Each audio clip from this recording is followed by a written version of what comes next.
Differentiation integration याद रखो, graph और मैक्सिमा मिनिमा हम मोशन इन 1D के साथ कर लेंगे, छोटे छोटे टॉपिक्स हैं 10-10 मिनट के, जब जरूरत पड़ेगी तब मैं आपको बताऊं। I'm starting motion in 1D.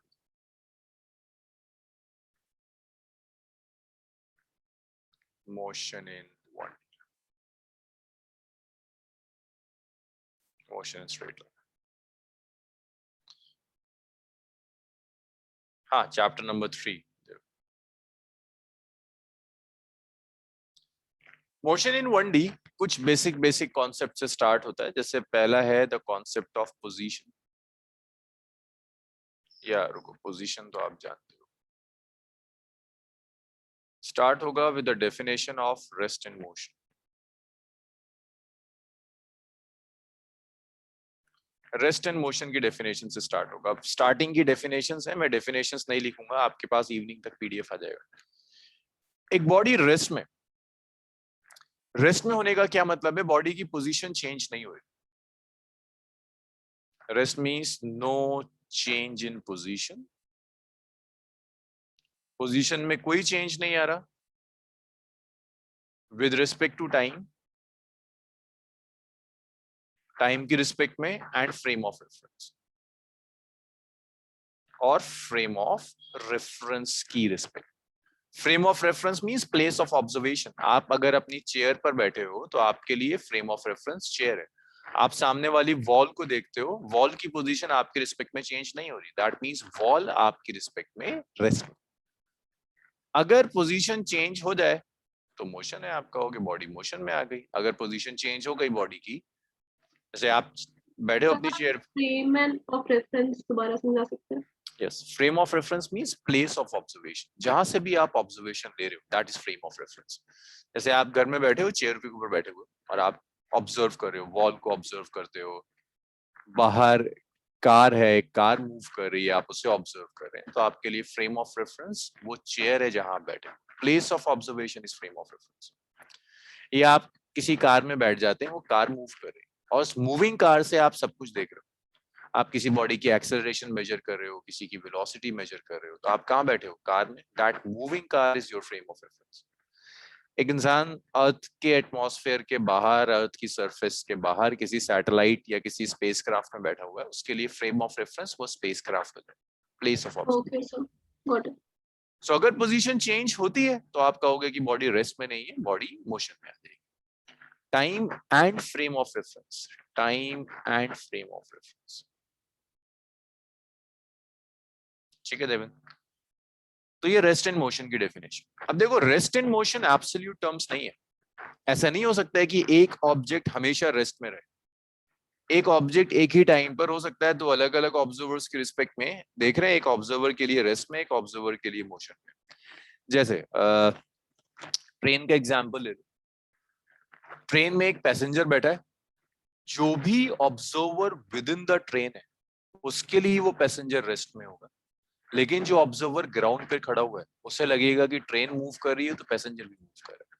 तो पैसेंजर एक ही है, एक ऑब्जर्वर की रिस्पेक्ट में वो रेस्ट में है, दूसरे ऑब्जर्वर की रिस्पेक्ट में वही पैसेंजर मोशन में। तो रेस्ट इन मोशन एब्सोल्यूट नहीं है, rest in motion relative. Rest and motion are relative. ये दोनों रिलेटिव टर्म्स हैं, एब्सोल्यूट नहीं। They are relative terms, not absolute. Means rest में है बॉडी या मोशन में है, वो डिपेंड करेगा कौन देख रहा है। लाइक आपके घर के सामने वॉल जो होगी, रूम के अंदर जो वॉल होगी, वो वॉल, आप रेस्ट में बैठे हो तो आपके रिस्पेक्ट में रेस्ट में है वॉल। लेकिन अगर कोई कार में मूव कर रहा हो तो उसे लगेगा आपका घर मूव कर रहा है, वॉल मूव कर रही है। तो सेम वॉल है, एक ऑब्जर्वर के लिए रेस्ट में, एक ऑब्जर्वर के लिए मोशन। तो rest and motion are not absolute terms, they are relative. That depends कि कौन देख रहा है। रेस्ट एंड मोशन के बाद नेक्स्ट डेफिनेशन आती है motion in 1D 2D and 3D। Motion in 1D, फिर मोशन इन 2D, फिर motion in 3D। Motion in 1D means अगर सिर्फ एक कोऑर्डिनेट चेंज होता है बॉडी का ड्यूरिंग इट्स मोशन तो उसे आप 1D कहो। लेट्स से एक बॉडी मूव कर रही है, सिर्फ एक्स कोऑर्डिनेट चेंज होता है तो आप कहोगे इट्स 1D। सिर्फ वाई कोऑर्डिनेट चेंज होता है, इट्स 1D। सिर्फ जेड कोऑर्डिनेट चेंज होता है, it's 1D। only one coordinate change, only one coordinate change। अगर सिर्फ और सिर्फ एक ही कोऑर्डिनेट चेंज हो रहा है तो आप कहोगे इट्स मोशन इन 1D। जित एग्जाम्पल इसका मोशन इन स्ट्रेट लाइन, अगर एक बॉडी स्ट्रेट लाइन में मूव कर रही है it's 1D। Motion in straight line. अब इसके एग्जाम्पल्स के लिए आपका जो रूम है उस रूम में आप एक्स एक्सिस, जो आपका फ्लोर है ना भाई, रूम होगा फ्लोर है, उसमें एक साइड को एक्स एक्सिस ले लो, दूसरी साइड को वाई एक्सिस ले लो फ्लोर के, और जो वॉल जा रही है ऊपर, मतलब कोई भी रूम का एक कॉर्नर देखो अपना, उस कॉर्नर में एक एक्सिस होगा फ्लोर पर एक्स एक्सिस कह दो, फ्लोर का दूसरा एक्सिस होगा उसे वाई कह दो, और एक एक्सिस होगा कॉर्नर पे जो ऊपर जा रहा है उसे आप जेड एक्सिस कह दीजिए। This is x axis, this is y axis, this is z axis. अगर आप आइडेंटिफाई करना चाहते हैं कि मोशन 1D है, 2D है, 3D, तो अगर आप कुछ ऐसे मूव कर रहे हैं कि आप सिर्फ और सिर्फ एक्स एक्सिस के अलोंग ही चलते चले जा रहे हैं रूम के अंदर, आप सिर्फ एक्स एक्सिस के अलोंग ही चलते चले जा रहे हैं, स्ट्रेट लाइन में जा रहे हैं, it's motion in 1D। Motion in 2D का एग्जांपल देखो, अगर आप कुछ ऐसे जा रहे हो कि दो कोऑर्डिनेट चेंज होते हैं, मोशन इन 2D।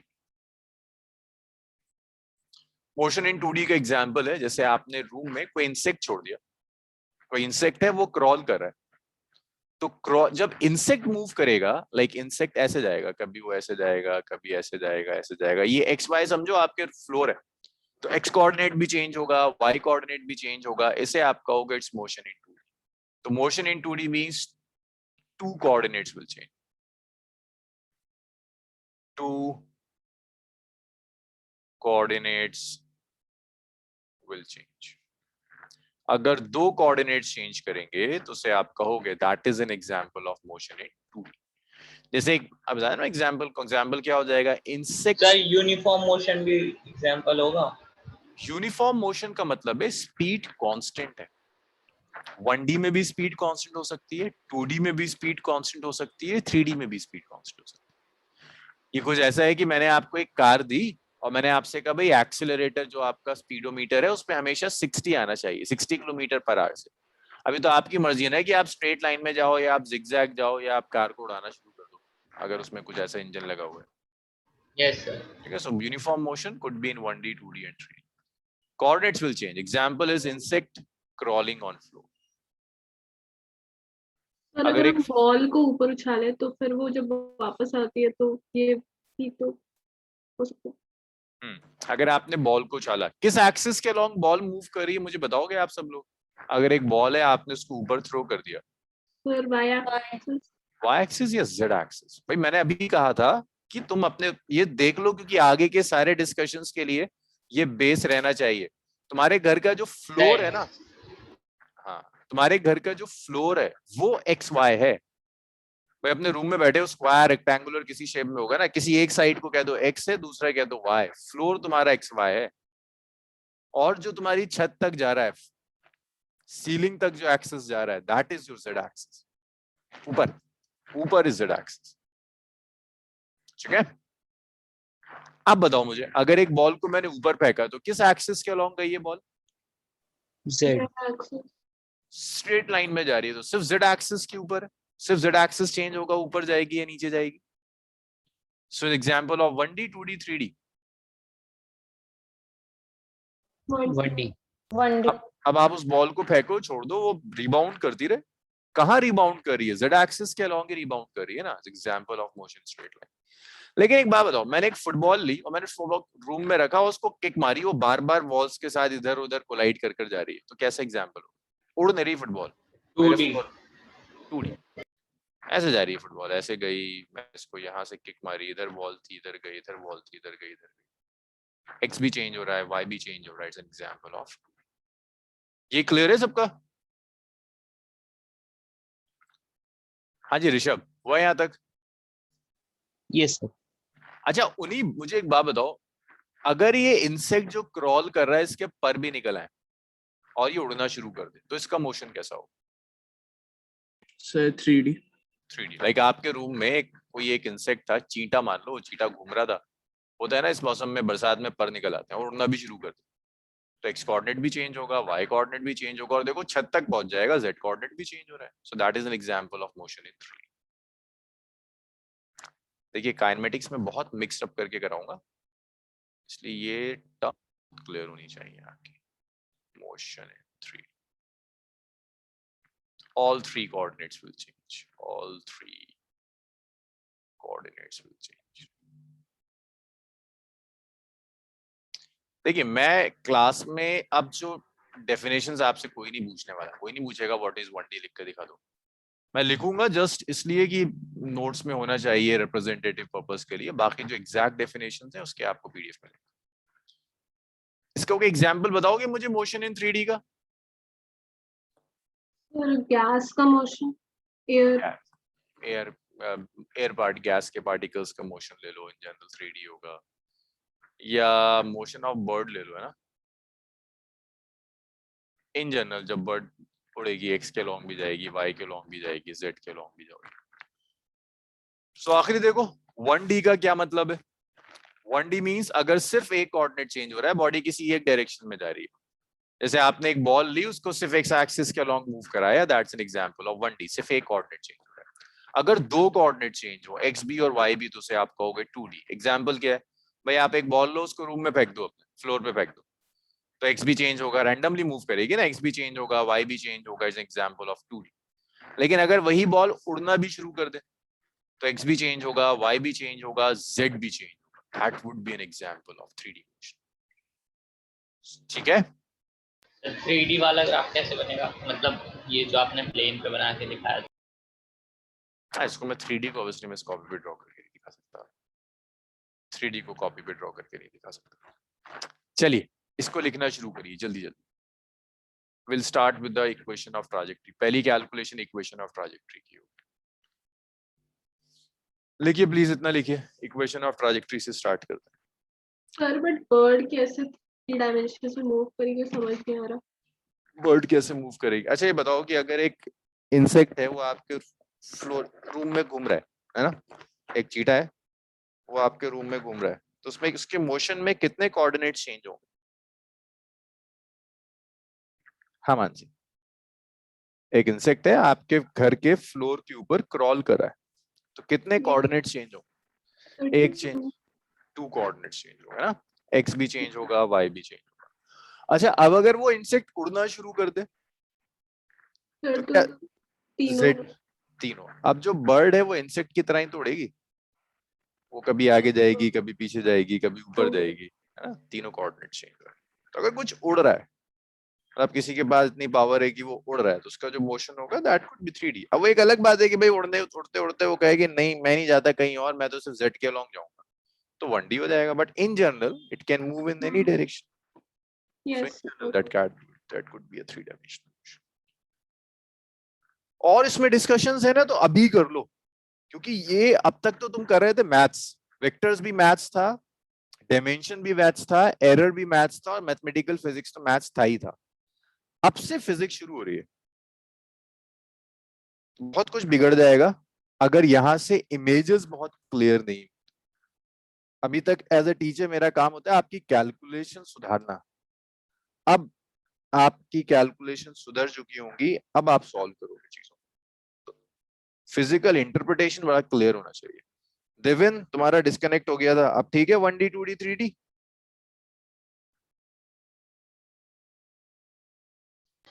सर एक क्वेश्चन है।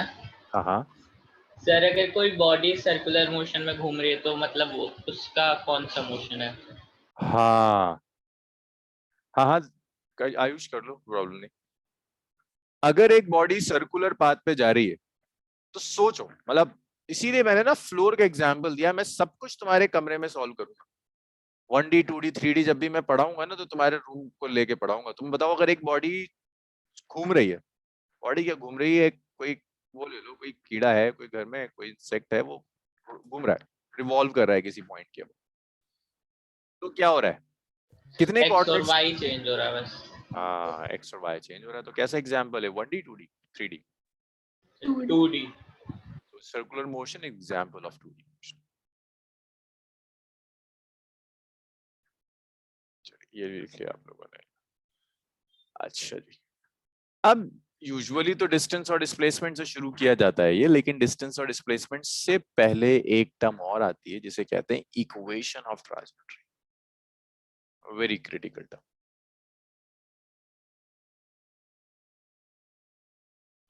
इक्वेशन ऑफ ट्राजेक्टरी में ट्राजेक्टरी का मतलब होता है, जब मैं सिर्फ ट्राजेक्टरी कह रहा हूं, trajectory means path followed by body,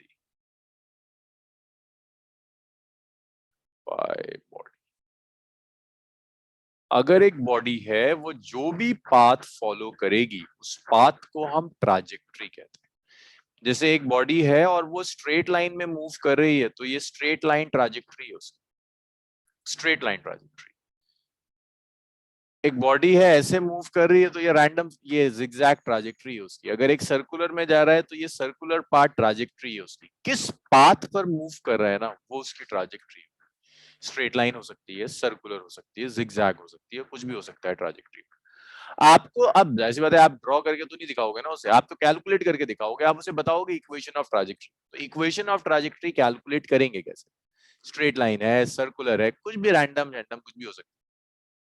तो इक्वेशन ऑफ ट्राजेक्टरी जब वो आपसे कैलकुलेट करने को कह रहा है, दैट मींस वो आपसे सिर्फ ये कह रहा है कि अगर ये 2 डायमेंशन में मूव कर रही है तो एक्स और वाई कोऑर्डिनेट में रिलेशन बताओ। अगर ये 3 डायमेंशन में मूव कर रही है तो एक्स वाई और जेड तीनों कोऑर्डिनेट्स में रिलेशन बताओ। सो इन 2D अगर मैं आपसे कह रहा हूं equation of trajectory in 2D, it's relation between x and y coordinate. अभी करके दिखाऊंगा आपको कैसे क्वेश्चंस आएंगे इसमें। इन 3D अगर 3D है then it's relation between x y and z। और 1D है तो सिर्फ x आएगा या सिर्फ y आएगा, सिर्फ z आएगा, रिलेशन की बात ही नहीं। एक इंपॉर्टेंट चीज और है जहां से गलतियां करवाएगा वो आपसे, टाइम नहीं आना चाहिए इक्वेशन ऑफ ट्राजेक्टरी में, टाइम नहीं आना चाहिए। It should be independent of time, time ना हो।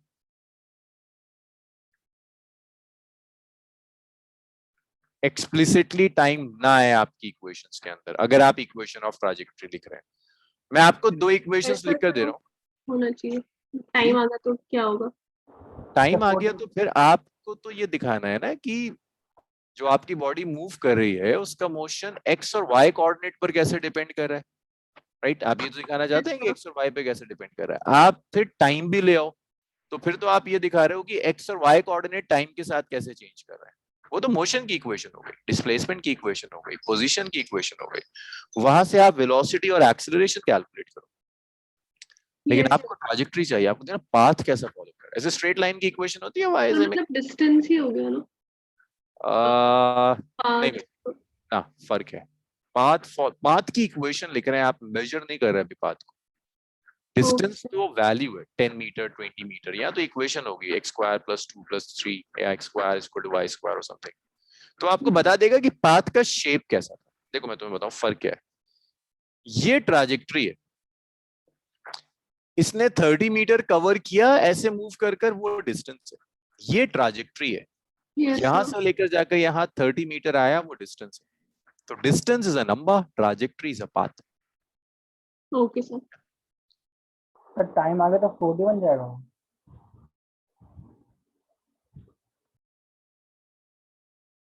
टाइम के साथ चेंज हो जाए, मतलब आपका जो टाइम हम लेकर चलते हैं that time is constant, time very नहीं करता। 4D हम टाइम में भी वेरिएशन देखते हैं जब हम कहते हैं कि टाइम दो अलग अलग ऑब्जर्वर्स के लिए अलग अलग हो सकता है। कि आपका time let's say means Devin और आयुष, देविन की क्लॉक अलग स्पीड से चल सकती है, आयुष की क्लॉक अलग स्पीड से चल सकती है, depending upon the velocities of Devin and Ayush. अब मुझे 4D में आना पड़ेगा क्योंकि मेरा टाइम भी एक कोऑर्डिनेट हो गया जो चेंज कर सकता है रेफरेंस, फ्रेम ऑफ रेफरेंस के according, which actually happens. But ये होता तब है जब आप बहुत ज्यादा स्पीड से मूव कर। अगर आपकी स्पीड कम है तो आपका देविन और आयुष की वॉच या क्लॉक जो भी होगी उनका टाइम अलग। Not studying for. सर आपकी वॉइस बार बार फ्रीज हो जाती है पीछे।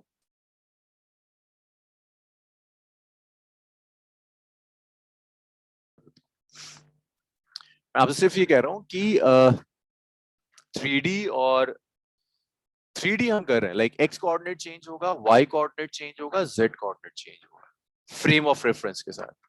टाइम नहीं चेंज होगा, टाइम फ्रेम पर डिपेंड नहीं करता। अलग अलग ऑब्जर्वर्स के लिए टाइम अलग अलग नहीं होगा। अगर एक क्लॉक है वो 4 बजा रही है किसी एक ऑब्जर्वर के लिए, तो दूसरे के लिए भी वो 4 बज रहा होगा। ऐसा नहीं हो सकता है कि एक कहे कि भाई मेरा 4 PM है बट तेरा 4:30 जा रहा है, क्योंकि हमारी स्पीड्स अलग अलग है। सो हम 4D अभी स्टडी नहीं कर रहे हैं, उसको कहते हैं relativistic mechanics, when speed is comparable to the ये speed. तो 2D वाला है। जी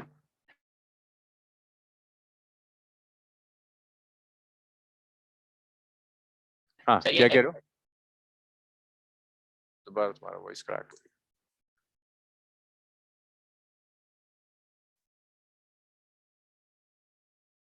आयुष कुछ कह रहे थे, मेरी वॉइस क्रैक हो गई बीच में। मेरी आवाज आ रही है आप लोगों को अभी? Yes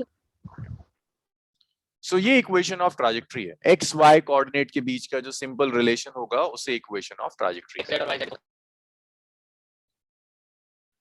x Y Z. हाँ ये जेड है, एक्स वाई जेड। अगर 3D है तो एक्स वाई जेड में रिलेशन, अगर 2D है तो सिर्फ एक्स और वाई में रिलेशन। जैसे मैं एक बहुत सिंपल सा, अगर मैं आपको एक एग्जांपल दूं, मैंने आपसे कहा x मैंने दिया आपको 3D और मैंने आपको y दिया y is 5D। मैं आपसे कहता हूं इक्वेशन ऑफ ट्रैजेक्टरी कैलकुलेट करो। Right equation of trajectory, equation of trajectory, it's first and it's two. उन्हीं मुझे बताओ क्या ये इक्वेशन ऑफ ट्रैजेक्टरी है फर्स्ट इक्वेशन? उन्हीं क्या ये first equation equation of trajectory है? No sir. क्यों नहीं है? सर ये टाइम पे डिपेंडेंट। टाइम पे डिपेंड कर रही है। ऋषभ क्या सेकंड इक्वेशन है equation of trajectory? No sir, क्यों नहीं है? तो वो भी टाइम पे डिपेंडेंट है। टाइम पे डिपेंड कर रही है। ओके अब मुझे ये बताओ कि राहिम इक्वेशन ऑफ ट्रैजेक्टरी के लिए क्या कर सकते हैं? एक्स और वाई को कैसे रिलेट करें? राहिम जरा सोचो, एक्स और वाई को कैसे रिलेट कर सकते हो कि टाइम हट जाए और एक्स और वाई रिलेट हो जाए? सर वो कैंसिल कर सकते हैं। कैंसिल कर दो, या एक काम करो, कुछ ऐसा करना है कि टाइम हट जाए, तो एक आसान काम तो आप ये कर सकते हैं कि एक्स बाय वाई कर दीजिए, या फर्स्ट इक्वेशन से आप टाइम निकाल लो। टाइम कितना आ जाएगा? x/3, और इसे आप सेकंड में रख। तो फर्स्ट से टाइम निकाला आपने, सेकंड में रख दिया, तो y आ गया it's 5 into x/3 now. So y आ गया 5/3x। ये रिलेशन है y और x में, y is 5/3x नाउ। तो y और x में रिलेशन आप गया, दिस इज इक्वेशन। तो ये एक मेथड है। आप कई तरह से, ये आपको सोचना है क्वेश्चन में कि आप कैसे x और y को एक दूसरे से रिलेट करोगे। ये क्लियर हुआ Namra? Yes sir. Suhani clear है ये? Yes sir. आप डिवाइड भी कर सकते थे, y और x को आप डिवाइड भी कर सकते थे, तब भी इक्वेशन ऑफ ट्रैजेक्टरी आ जाती। देवेन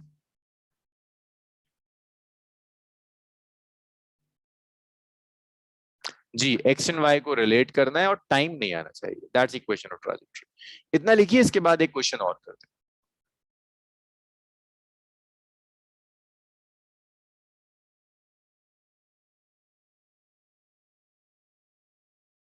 अब यहां से कुछ कुछ ट्रिग्नोमेट्रिक रिलेशंस हम यूज करना शुरू करेंगे, तो मैं लिखता चला जाऊंगा।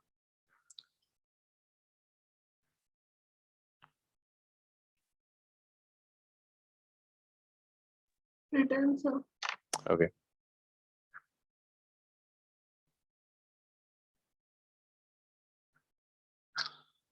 अभी सोचना आपको होगा कि आप x और y को कैसे रिलेट करते हैं, टाइम को एलिमिनेट कैसे करते हैं। कुछ ट्रिग्नोमेट्रिक आइडेंटिटीज हम यूज करेंगे। एक काम करो, अपनी नोटबुक में एक स्पेस बनाओ। वो space starting of the notebook में हो सकती है, वो स्पेस बिल्कुल नोटबुक के एंड में हो सकती है, जहां पर जितने भी ट्रिग्नोमेट्रिक रिलेशंस मैं यूज करूंगा आप उसको लिखते चले जाएं।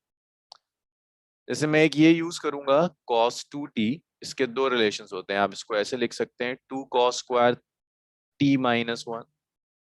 नेक्स्ट न्यूमेरिकल में आप यूज करोगे 1 माइनस 2 कॉस स्क्वायर टी।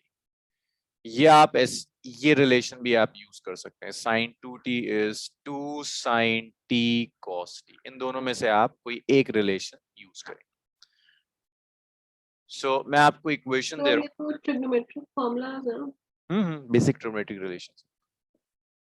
अगर आपने ट्रिग्नो की क्लास में कर लिया, स्वेल एंड गुड नहीं किया, तो इनको आप लिखते रहो, आप इसे यूज करो। A particle move in xy plane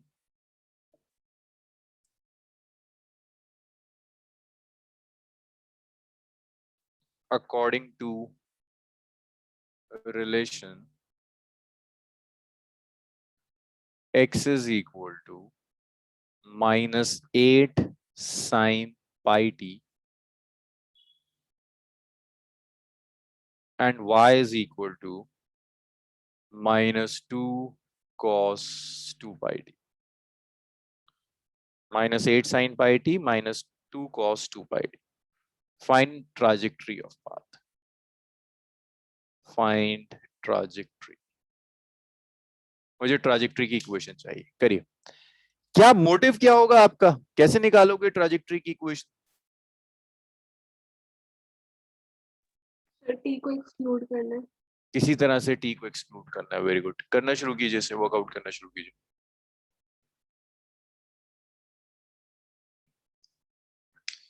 देखो ऊपर वाले रिलेशंस आप कैसे, सर y क्या लिखा है आपने? y इज इक्वल टू हाँ कौन सा? Minus 2 cos 2 pi T, minus 2 cos 2 pi T. चलिए करके दिखाइए मुझे ये क्या आता है।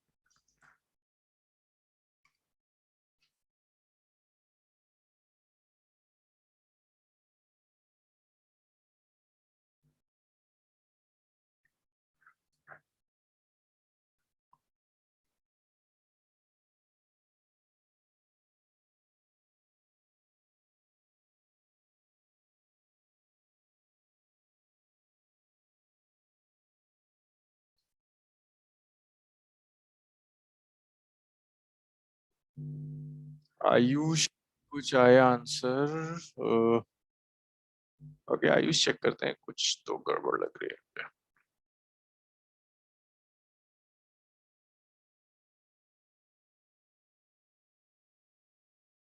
ठीक है आयुष चेक करते हैं बस इसको अभी।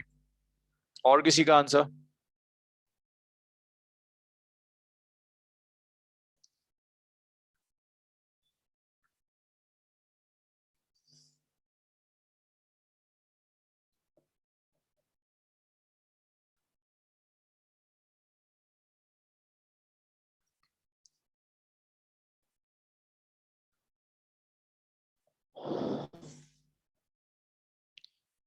सिर्फ एक आयुष का है अब तक।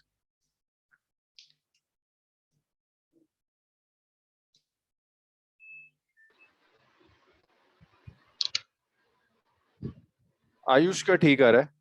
और आंसर्स? नहीं नम्रा गड़बड़ है। y कहाँ गया? y और x को रिलेट करना है नम्रा।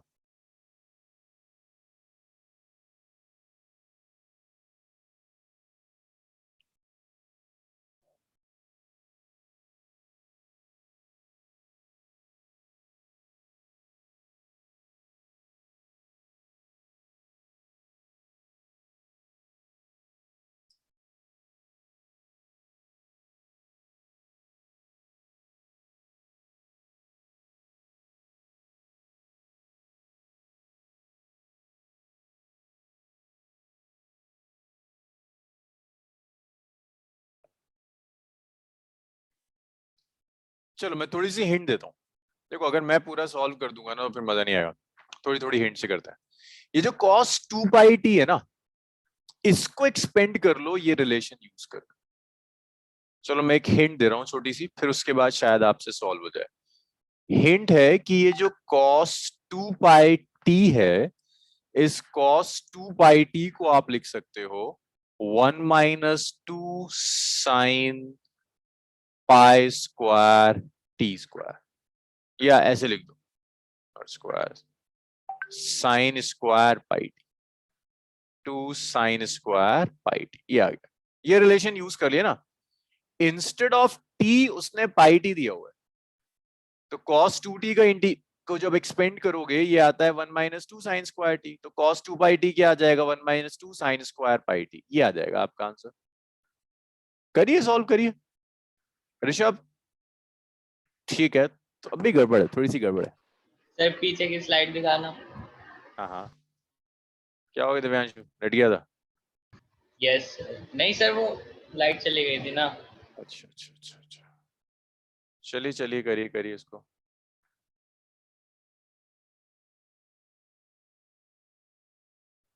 और कोई आंसर? सुहानी, इतनी हिंट काफी होनी चाहिए।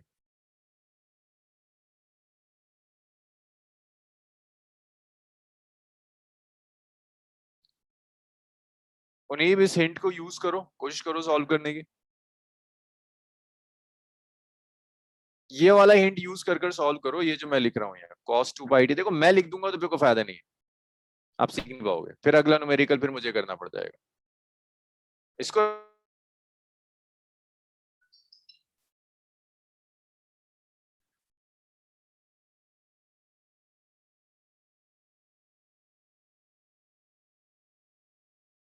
किसी से नहीं हो रहा, चलिए सुनिए। तो ये जो है ना, चलिए मैं ही सॉल्व कर रहा हूँ। ये जो गिवन है कि y is minus 2 cos 2 pi T, इसे आप सॉल्व कीजिए। इसे आप लिख सकते हैं माइनस 2 cos 2 पाई टी की जगह आप इसको सब्स्टिट्यूट कर दीजिए, 1 minus 2 sine square pi T, ये आ गया 1 minus 2 sine square pi T. अब यहां से देखो साइन पाई टी कितना होगा, इसको मैंने कह दिया y is this is my equation number 1। आप यहां से लिख सकते हो from x is equal to -8 sine pi t. यहां से आप लिख सकते हो कि आपका जो साइन पाई टी होगा, ये साइन पाई टी होगा minus of x/8, that is second equation.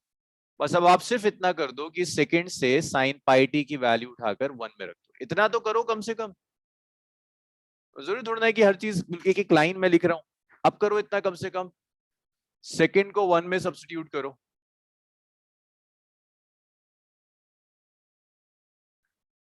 To को 1 में सब्स्टिट्यूट करिए और देखिए क्या रिलेशन आ रहा है y और x। इसके आगे नहीं करूंगा मैं सॉल्व, बहुत कर दिया।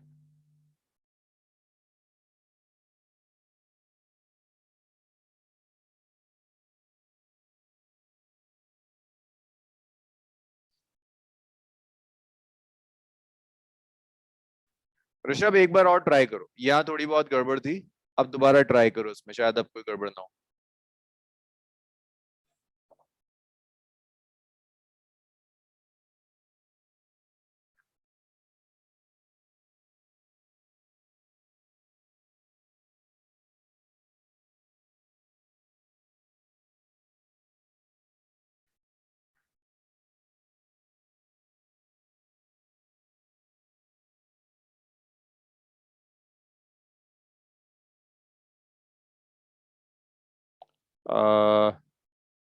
ओके मानसी, सर ये जो आपने ऊपर नोट लिखा है उसमें cos स्क्वायर टी है, cos 2t है। cos 2t, cos 2t।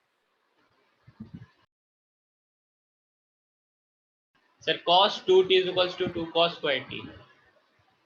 हाँ, 2 cos स्क्वायर t माइनस 1 और 1 minus 2 sine square t। Good, Mansi सही आ रहा है। अब सिर्फ सब्स्टिट्यूशन करना, इतना भी नहीं हो रहा है, इसको उठाकर यहाँ रख दो। देवेन क्या हुआ, इतना भी नहीं हो रहा?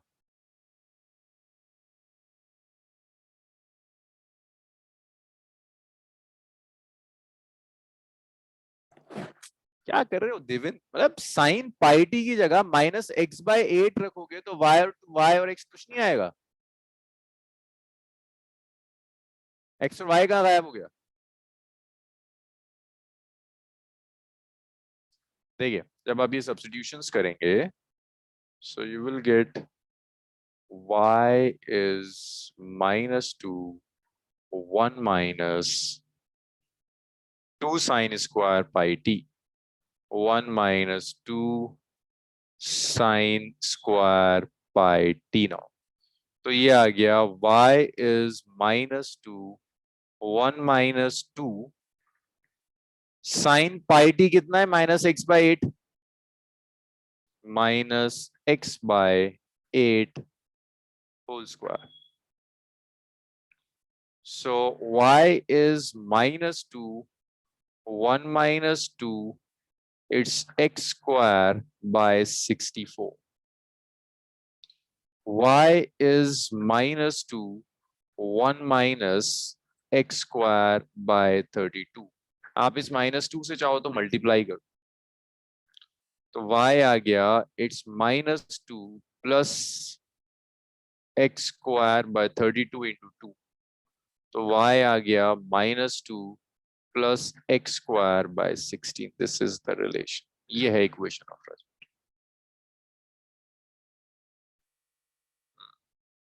अभी अब हुआ कुछ clear Rishabh? Yes sir. Puneeb Yes, sir. हो गया? राहिम?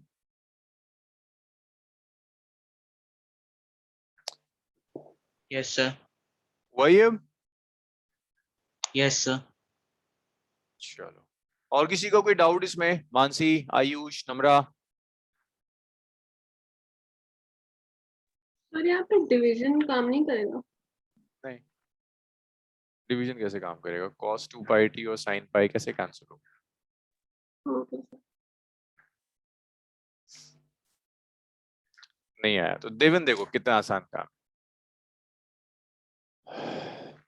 सो आपको ये दिया है cos 2 pi t है ना, या लिखा मैंने cos 2t होता है 1 - 2 sin स्क्वायर t, t की जगह pi t दिया हुआ है, cos 2 pi t को एक्सपेंड कर दिया 1 - 2 sin स्क्वायर pi t। देवन यहां तक हुआ? cos 2 pi t को 1 - 2 sin स्क्वायर pi t लिख दिया, cos 2 pi t की जगह 1 - 2 sin स्क्वायर pi t लिख दिया। अब इस sin pi t की वैल्यू चाहिए। देखो यहां से दिख रहा है कि sin pi t को लिख सकते हैं -x/8। हाँ जी देव, sin pi t को लिख सकते हैं -x/8। ये 2 आ गया, इस 2 को उठाकर यहाँ 1 में सब्स्टिट्यूट कर दिया, तो y आया -2 1 - 2, ये था ना sin square pi T, sin pi T की जगह -x/8 लिख दिया। अब इतनी तो अलजेब्रा जानते हो, -2x² बाय 64 हो गया, 2 से इसे कैंसिल किया 32 हो गया, -2 से इसे मल्टीप्लाई किया, -2 से इसे मल्टीप्लाई किया।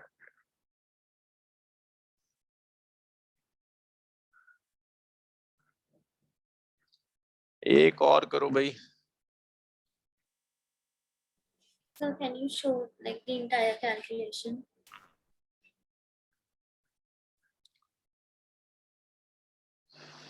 देखिए, जब तक मैं आपके स्कूल एग्जाम्स तक हूँ या मैं आपको नीट तक के क्वेश्चंस करा रहा हूँ, चीजें बहुत इजी हैं। मतलब मुझे आपकी कोई एफर्ट्स नहीं चाहिए, अगर आप कुछ पढ़ के भी ना है मैं आपको करा दूंगा। बट जैसे ही मैं जेई मेंस और जे एडवांस में जाऊंगा, मुझे आपकी एफर्ट्स चाहिए। जैसे ट्राजेक्टरी आपके स्कूल एग्जाम्स में नहीं आता, ट्राजेक्टरी डायरेक्टली मेंस का टॉपिक है। बेस्ट होता है ट्राजेक्टरी से स्टार्ट करना, आपको पता हो कि इक्वेशन क्या होती है, तो ये प्रॉब्लम करेगा। जैसे ही मैं डिस्टेंस डिस्प्लेसमेंट पर आऊंगा, वो आपके स्कूल एग्जाम्स में आता है, तो वहां कोई परेशानी नहीं है। Can you show the next page? इसीलिए जो इवनिंग में जो न्यूमेरिकल सॉल्विंग रखा गया है, आपके असाइनमेंट सॉल्यूशन रखा गया है, वो इसीलिए है कि आपको उसके लिए प्रिपेयर करना। आप सेल्फ स्टडी नहीं कर सकते तो वहां आकर करिए, आपकी हेल्प करते हैं हर चीज में। Sir, done. जैसे एक और क्वेश्चन है, ये बड़ा कॉमन क्वेश्चन है, ये ऐसे दे देता है, कहता है r equation of position is, या position vector of particle is, बड़ा फेमस क्वेश्चन है जेई का, कि ऐसे उठा के दे देता है कि पोजीशन वेक्टर है it's 2 sin ti cap plus 3 cos t j का, ये पोजीशन वेक्टर है 2 sin ti cap plus 3 cos t j का। कहता है निकालो इक्वेशन ऑफ ट्राजेक्टरी। अब इसमें तो परेशानी है कि x और y भी नहीं पता, या पता है किसी को x और y? चलो ओपन क्वेश्चन सबके लिए, तुम में से कोई बताएगा इसमें एक्स और वाई का है? Sir x Sir, 2 sin t है given- और y 3 cos t है।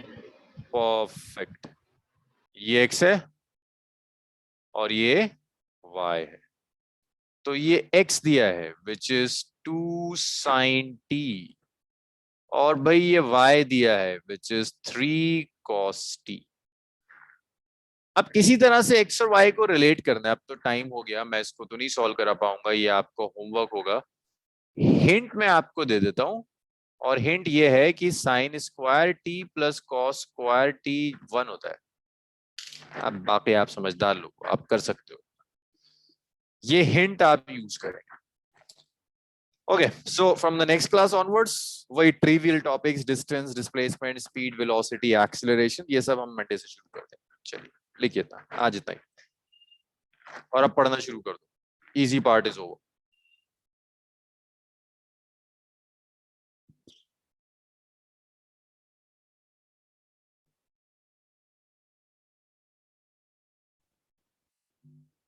Thank you, sir.